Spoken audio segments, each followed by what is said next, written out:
लोग संविधान को ही तोड़ना, मरोड़ना, फोड़ना चाह रहे हैं। अध्यक्ष जी, एक मिनट तो देना पड़ेगा अध्यक्ष जी। नहीं देंगे, दीजिए। ऐसे नहीं देंगे। आपको जल्दीबाजी क्यों है महिला विधेयक? महिला विधेयक के पक्ष में हम। समाजवादी पार्टी का चले तो घरों की भी जाति तय कर ले।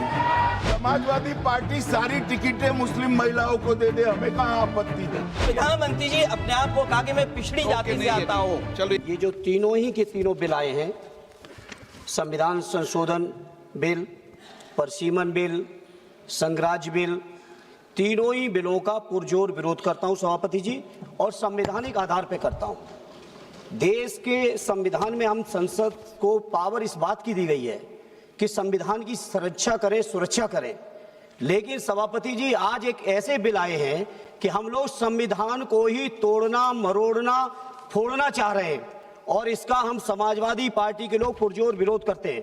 सभापति जी, विरोध के आधार हैं सभापति जी, जिस तरह से डिलिमिटेशन को जनगणना से पृथक किया जा रहा है, ये मैं समझता हूं संविधान की भावनाओं के पूरी की तरह से विरोध में है।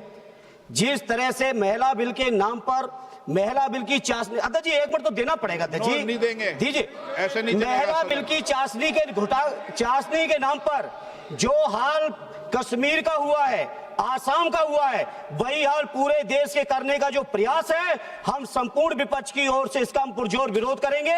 सभापति जी एक आधी बात और, इस बिल के अंदर जब तक पिछड़े वर्ग की महिलाएं, जब तक मुसलमान भाइयों की महिलाएं नहीं शामिल की जाएंगी, हम समाजवादी लोग इसका साथ नहीं देंगे। और एक बात और स्पष्ट करना चाहता हूं, समाजवादियों से बड़ा महिलाओं का हितैषी इस देश की कोई पार्टी नहीं है। आज भी आपसे ज्यादा प्रतिशत हमारे अंदर महिलाओं की है। इसलिए सभापति जी आपके माध्यम से सरकार से अनुरोध है कि इस बिल को, संविधान संशोधन बिल को, परसीमन बिल को, केंद्र राज्य संशोधन बिल को वापस लिया जाए, और जो 2023 में महिला बिल लागू किया इस सदन ने, उसका अनुपालन किया जाए, देश के अंदर लागू किया जाए।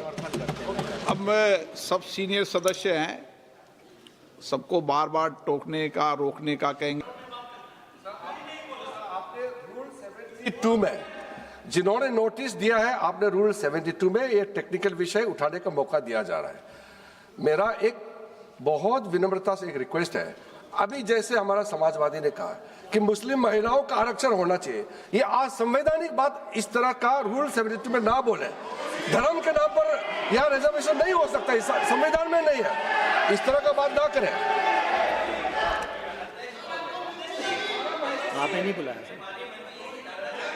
जी क्यों महिला विधेयक को?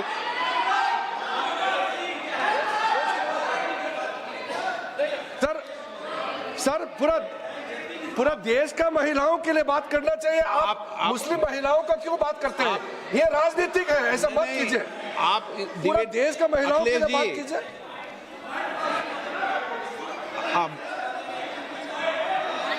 हाँ, अखिलेश जी बोल दे। जल्दीबाजी क्यों है आपको? आपको जल्दीबाजी क्यों है महिला विधेयक? महिला विधेयक के पक्ष में हम। आप जनगणना क्यों नहीं कराना चाहते? ये अध्यक्ष महोदय, आप सेंसस ये इसलिए नहीं करना चाहते हैं कि जैसे ही जनगणना होगी हम सब लोग जाति गणना मांगेंगे, जाति गणना होगी तो हम आरक्षण मांगेंगे, इसीलिए आप लोग धोखा दे करके आना चाहते हैं। जी आपको भी पर्याप्त मौका देंगे, सबको पर्याप्त मौका देंगे। माननीय अध्यक्ष जी,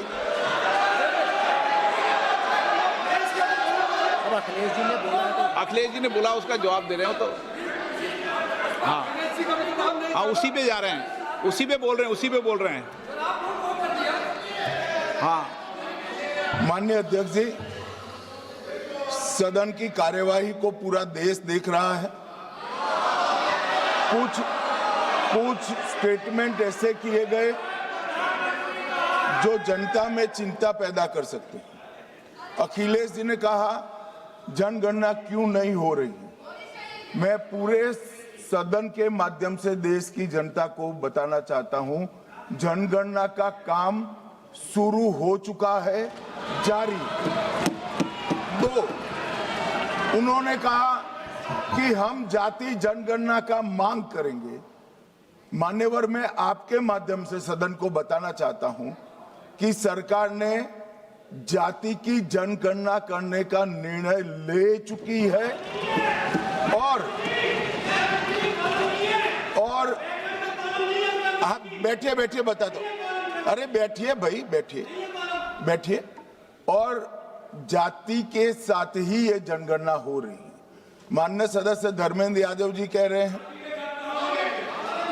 हैं कि कॉलम नहीं है।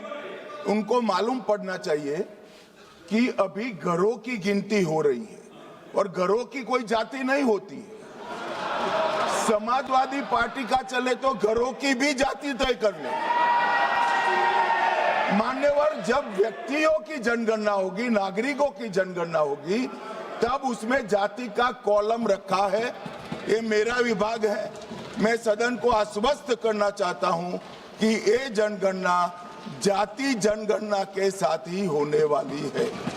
तीसरी बात, इन्होंने ये जो आपने समझाया कि नियम 72 की जो खिड़की है वो हमें लेजिस्लेटिव कॉम्पिटेंसी पर और कॉन्स्टिट्यूशनल कॉम्पिटेंसी पर बोलने की ही इजाजत देती है।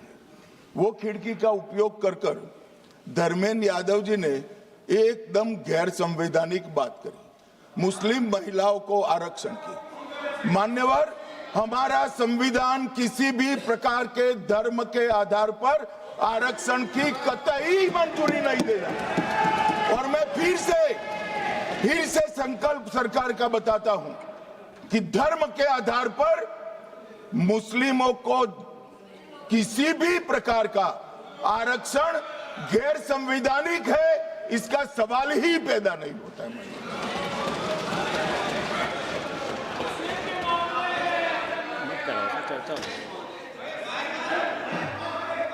अध्यक्ष महोदय, अनडेमोक्रेटिक बात माननीय मंत्री जी ने कही। हो सकता है उन्होंने धर्म की बात कही हो, लेकिन पूरा देश आदि आबादी को आरक्षण चाहता है। अध्यक्ष महोदय, मैं माननीय मंत्री से जानना चाहता हूं क्या मुस्लिम महिला आदि आबादी में नहीं आती हैं? नहीं होनी ना, देंगे। समाजवादी पार्टी सारी टिकटें मुस्लिम महिलाओं को दे दे, हमें कहां आपत्ति है? हमें कोई आपत्ति नहीं है। चलिए अखिलेश जी, जब पूरी डिबेट सर नहीं सर।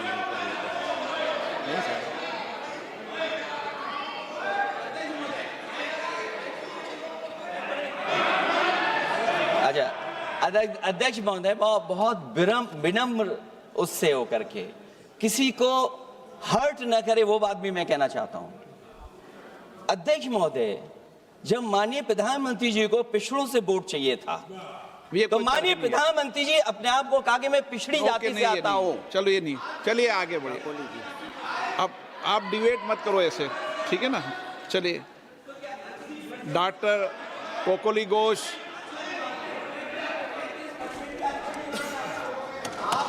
जब आपको डिबेट होगा तो पर्याप्त मौका मिलेगा। आप सारा विषय रखना, डिबेट के समय कोई दिक्कत नहीं है।